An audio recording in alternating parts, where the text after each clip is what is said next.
Dear Julia, I've just left Irkutsk and we are now heading towards the Mongolian steppe through the Russian taiga, while passing Buddhist temples with bright golden cupolas. The birch forest never seems to end. The lake Baikal extends as far as the eye can see.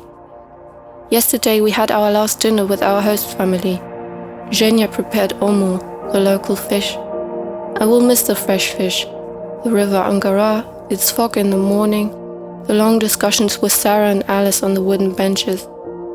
You often ask me, Anne, what does Irkutsk remind you of? I think Jules Verne was right. It is not Byzantine, nor is it Chinese, nor European. Irkutsk is the San Francisco of the Far East with its ocean-like Lake Baikal. As Rasputin wrote, Lake Baikal is huge, free, and mysterious. I remember last summer when I arrived in Irkutsk. It was my first day at Liden Denz. To learn Russian is like jumping off a cliff without a parachute. You enter a different world with its own melody, rhythm, heroes, history, and culture.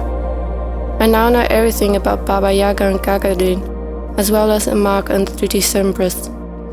But my most memorable experience in Irkutsk was visiting the magical island Alkhon and breathing its fresh air.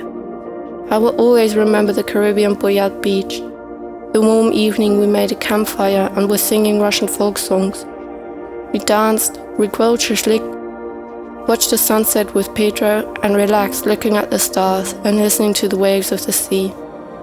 The local people told me that Lake Baikal will never leave you, you will eventually return.